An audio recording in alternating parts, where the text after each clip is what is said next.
The rain tapped the windshield. Soft, steady. The world outside turned gray, blurry. I sat there, barely breathing, eyes fixed on the cafe across the street. Sarah was inside. She sat at a small table, her back to me. She wasn't alone. The man across from her leaned in, talking low. Too close. I couldn't hear them, but I didn't need to. For weeks, I tried to push it down. The late nights, her phone always in her hand. The way she shrugged me off when I asked about her day. It didn't add up, but I tried to ignore it. Until now. Now I was looking right at it. Her hand grazed his wrist, light as a whisper. It hit me hard, right in the gut. My hands gripped the wheel, knuckles white. I swallowed hard, choking back the acid in my throat. This wasn't in my head. There was no explaining it away. The way they leaned in together, it was there, clear as day. Sarah smiled. That smile she used to give me. The man said something. She laughed. I used to love that laugh. Now it felt strange. It didn't belong to me anymore. I wanted to march in there, flip the damn table, make them explain themselves. But I didn't. I knew myself too well. If I went in there, I wouldn't stop. To kill him. Then I'd be the one behind bars. I clenched my jaw and stayed put. I play the smart. They got up. Sarah took her coat. The man held the door, and they stepped out into the rain, laughing like there was no one else in the world. I ducked low in the seat as they passed, but they didn't notice. Too busy with each other. As they walked out, huddled together under the umbrella, I couldn't stop myself from sinking lower into the seat. It was like my heart was caught between disbelief and reality. Every step they took pulling me deeper into this nightmare I didn't want to be in. Could it really be her? My Sarah? I tried to blink, hoping the rain would blur them enough to make it all vanish. But they were still there, laughing. I wondered if her heart trembled while holding that man, the way it sometimes did when she was stressed. Had she felt anything at all? I stayed frozen until they were halfway down the street. Then I turned the key.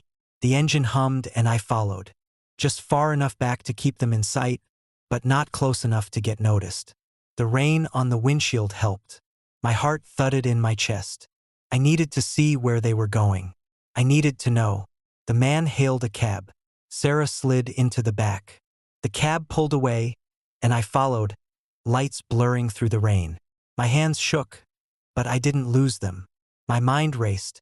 Where were they going? What were they doing? I thought of the worst.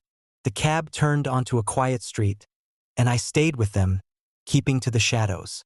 They stopped at a small hotel, just a place to disappear. I parked down the block and watched as they stepped out, huddled together under an umbrella.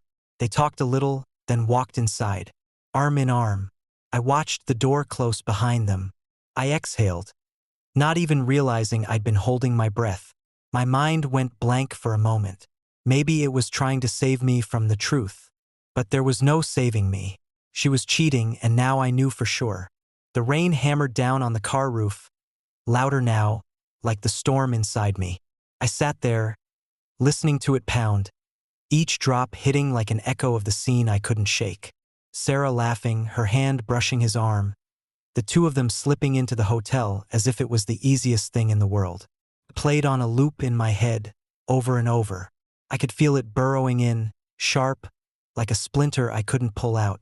For a second, I tried to convince myself maybe it wasn't what it looked like. A meeting. Something innocent. But I knew better. The way she leaned into him, the light in her eyes. It was like I was looking at the old Sarah. The one who used to smile at me like that. That version of her hadn't been around for months. Now I knew why. I didn't move. The heater hummed quietly, pushing warm air into the car. But it did nothing to thaw the cold spreading through my chest. I rested my head on the steering wheel, closed my eyes, tried to breathe through the anger clawing at my insides. How had it come to this? We used to have something. At least I thought we did. My mind wandered back to when we first met. Back when she'd laugh at everything I said, and we couldn't keep our hands off each other. Back when we'd stay up talking until we didn't know if it was day or night. Those days felt far away now. Now we were just passing each other in the hallway. Strangers living in the same house, barely speaking. Had I missed the signs? I went back over the last few months in my head. The late nights, the way she'd shut down when I asked about her day. The way her eyes glazed over when she looked at me. It was all there, right in front of me. But I hadn't wanted to see it. I told myself it was just a rough patch. It would pass. A knock on the window jerked me back. My eyes shot open. First, I thought it was just someone passing by again. But then I saw the reflection of flashing lights in the rearview mirror. Red and blue. A police officer stood outside, rain dripping off his hat, tapping the glass with the end of his flashlight. I lowered the window, feeling the cold, wet air rush in. "Everything all right, sir?" His voice was calm, but there was something else in it. A warning, maybe. His eyes flicked over me, then at the still-running engine, and the headlights cutting through the rain. I swallowed. My heart was still racing, but now I had to play it cool. "Yeah, officer. Just taking a breather," I said, trying to sound casual. The officer nodded, but he wasn't convinced. He leaned in, glancing toward the hotel. "You've been sitting here a while. Engine running, lights on. You waiting for someone?" I hesitated. The words stuck in my throat. "No," I said finally. "No, I'm not." He raised an eyebrow. "Might want to turn off the engine, then. You're starting to look suspicious." I nodded, my hands tightening on the wheel. My mind raced. I had been sitting here too long. I'd lost track of time, and now a cop was standing between me and what I wanted to do. He stared at me for a moment, like he was sizing me up, waiting for something more. I looked back at the hotel, my stomach twisting. "Listen," I said, my voice low, almost pleading. "I saw my wife go in there. She's with another man." The officer's expression shifted, but he kept his face calm. "That's rough," he said, his tone softer now. "But sitting out here in the rain, engine running, you're not thinking about doing something you'll regret, are you?" I shook my head, but my jaw was clenched. "I just need to talk to her," I muttered. The officer sighed, his eyes steady on mine. "I've seen situations like this before.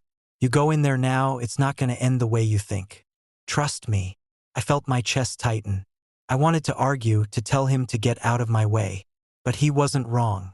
I'd end up doing something bad, something I couldn't take back. The officer took a step back, his hand still resting on the roof of the car. "Go home, sir," he said. "Let it settle. Trust me, this isn't the time." I stared at him, the rain coming down harder, blurring the edges of everything. My hands gripped the wheel so tight I thought I might break it. The urge to storm in there, to confront her, to tear the whole place apart. It burned in me. But I knew myself. I'd end up hurting someone. I'd end up in a cell, looking back on this moment, wondering why I hadn't stopped. "I get it," the officer said, his voice quieter now. "But take my advice. Don't make this worse." I sat there, my mind racing, heart pounding, but I didn't move. Couldn't. The officer gave me one last look, then stepped back, waiting for me to do the right thing. Slowly, I reached for the ignition and turned it off. The engine sputtered, then went silent. The headlights went dark, and the rain became the only sound left. The cop nodded, satisfied. "Take care of yourself, sir." Then he walked back to his car, and the lights disappeared into the rainy night. I reached for my phone, my hand hovering over it. Then I pulled back. What was I going to say? Call her out with no proof? She'd say I was paranoid. Tell me I imagined it. She was smart. She'd spin it, twist the whole thing around like she always did, make me doubt myself. The rain kept coming, steady and hard. I stared at the hotel door, waiting, but I knew they weren't coming out. Not yet. They were in there and I was out here alone. I slammed my fist into the steering wheel. The anger flared, burning hot, then settled into something colder, sharper. I knew what I had to do, but it wasn't time. Not yet. The moment would come, but it wouldn't be here outside a cheap hotel in the rain. No, I'd wait until she got home. Let her think everything was fine. Let her try to lie to me then. I'd confront her. The confrontation wouldn't be here, but it was coming. She wouldn't get away with this. I sat there, the car engine off, the silence closing in. The rain kept falling, harder now, like a drumbeat in my ears. I stared at the hotel door, waiting, knowing she wouldn't come out. My mind wouldn't stop replaying everything. Her hand on his arm. The way they laughed like there wasn't a single care in the world. My stomach twisted. This was my wife. My wife. And she was in there with him. I felt the anger start to rise again, burning hotter, filling up my chest. I gripped the wheel so hard my knuckles went white, but I didn't move. Not after what the cop said. He was right. Going in there would only make it worse. But sitting here doing nothing, that was tearing me apart too. I leaned back in the seat, closing my eyes for a second, trying to block it all out. But the images came anyway. Her smile, the way she looked at him. I couldn't escape it. Then, a memory hit me, sharp and clear. It was from years ago. We'd just gotten married. We didn't have much back then. A small place, barely any furniture. But one night we made dinner together. Just the two of us. Pasta and cheap wine. I remember how she laughed that night, really laughed because I'd burned the garlic. She teased me, called me the worst cook she'd ever met. But there was no malice in it. We sat on the kitchen floor, eating straight out of the pot, our legs tangled together. It was us against the world. I could still hear the sound of her laughter, how it filled the room, how light and easy everything had felt back then. We didn't have anything, but we had each other. She looked at me like I was everything, and in that moment, I believed I was. I'd never felt closer to anyone in my life. Now I felt a million miles away from that memory. I opened my eyes, staring up at the roof of the car. The sound of the rain, constant and steady, beat down on me, like it was trying to drown out my thoughts. But it wasn't working. Nothing was working. I couldn't sit there any longer. I turned the key, the engine sputtering to life. The headlights cut through the rain, and I pulled out of the parking lot, the hotel shrinking in the rearview mirror. My hands were tight on the wheel, knuckles still white, but I forced myself to drive. Slow, controlled. The streets were slick, glowing under the streetlights. My mind felt heavy, but I kept driving. I wasn't going to confront her tonight. Not out there. Not like that. Home. I needed to be home. The house was dark when I pulled into the driveway. The kind of dark that felt empty. I sat there for a moment, engine off, listening to the rain pound on the roof. It didn't feel like home anymore. It felt like a place we used to live, but now it was just walls and silence. I stepped out of the car, the cold rain soaking through my clothes, but I barely felt it. I unlocked the front door and stepped inside. The house greeted me with a still, heavy quiet, except for the faint murmur of the TV from the living room. A dim, flickering light barely reached the hallway from the screen, casting shadows that danced along the walls. As I walked towards the living room, the TV played a late-night talk show, the host's voice loud and overly cheerful for the hour. I didn't pay much attention until I heard him laugh and say, "Come on. We all know love isn't meant to last forever." The audience roared with laughter, clapping like he'd just revealed some universal truth. My eyes drifted to the screen. A grinning actor sat beside him, nodding along. They talked about some romantic comedy, happy endings, people falling in and out of love like it was a game. I picked up the remote and muted it. The room fell back into its familiar silence, but the words hung there. Love isn't meant to last forever. Maybe it wasn't. I went to the kitchen, poured a drink. The glass clinked against the bottle, the liquid splashing loud in the quiet. I took a long sip, but it didn't make the knot in my chest loosen. Nothing did. Time passed, but I didn't bother checking the clock. I just waited, the same scene from earlier running over and over in my mind. Her laugh, the way she touched him, how they walked inside without a care. The key turned in the lock, and the door creaked open. Sarah stepped inside, dripping rainwater, her shoes squeaking on the hardwood floor. She looked up and saw me standing there, and for a second her eyes widened. She was surprised. "Hello, honey," she said, brushing the wet hair from her face. "What are you doing up so late?" I didn't answer, just stood there, staring at her, feeling the weight of everything between us. She walked past me, dropping her purse on the counter like she always did, like it was just another night. It's pouring out there, she muttered, shaking her head. I'm soaked. I watched her move around the room, her back to me. She didn't feel guilty. She didn't even flinch. How could she act like this? How could she stand there and pretend like nothing was wrong? You were out late, I said, my voice tight. She stopped for a second, then turned to face me, her expression neutral. Yes, she said. Work ran late, and then I grabbed a drink with some colleagues afterward. I thought I texted you. She hadn't texted. I knew she hadn't, but even if she had, it wouldn't have changed anything. I knew what I'd seen. The lie she was telling now made me even angrier. You didn't, I said, my voice cold. She blinked, like it didn't matter, like it was a small detail. She shrugged, laughing softly. Sorry, I must have forgotten. I was in a rush.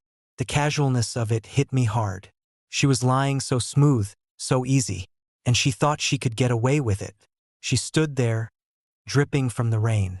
The woman in front of me wasn't the same one I married. I could see it.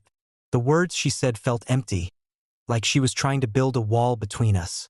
I waited for something, an apology, maybe a look of guilt, but all I got was that dull, tired look in her eyes. It's not what you think, she said again, quieter this time. She didn't even sound like she believed it. I thought about yelling, shaking her until the truth fell out, but I didn't. I just stood there, not moving, frozen in the doorway. I followed you tonight, I said, my voice flat. Her smile faded, just for a second. The color drained from her face, and she stood there, frozen. She knew. She knew I'd seen everything. I saw you, I said, my voice hardening. With him. I saw you go into that hotel. For a moment I thought she'd deny it.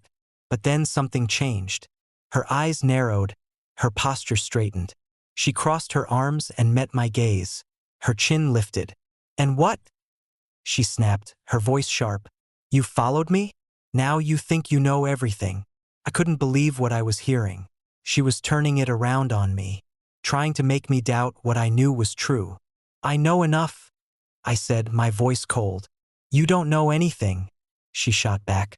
You think just because you saw me with someone that you've got it all figured out? You don't have proof. You don't have anything. Her words hit me like a slap. Proof? She needs proofs? I didn't need any more proof. I'd seen it with my own eyes. But she was twisting it, trying to make me the one who was wrong. Is that what you're going with? I asked, my voice dangerously low. That I'm paranoid? That I imagine the whole thing? Sarah didn't answer right away. She turned her back to me, arms still crossed. You don't understand, she muttered. I felt the anger rise up again, hotter this time, sharper. Then make me understand, I said through gritted teeth. Tell me why you think you can lie to me. Sarah's face twisted with fear as the silence between us grew heavier, suffocating the air in the room. She stood there, arms crossed, trying to keep that defiant edge, but it was slipping. I stepped forward, my eyes locked on hers. You're lying, I said, each word sharp, deliberate. I'm not, she whispered, but even she didn't sound convinced. The rain outside grew louder, hammering against the windows like a warning. She turned her back to me, leaning against the kitchen counter for support. Her hand gripped the edge so tightly her knuckles turned white. You don't understand, she muttered, her voice shaky. Then make me understand, I snapped. You went into that hotel with him. You think I didn't see? She spun around, her eyes flashing with frustration. It wasn't like that. I laughed, but there was no humor in it. You really think I'm that stupid? I saw you. I followed you, Sarah. And now, you want me to believe it's nothing. I took another step closer. Don't insult me. Her shoulders sagged as the weight of it all settled between us. You don't know what it's been like, she said, her voice barely a whisper now. I shook my head, anger boiling under the surface. I know enough.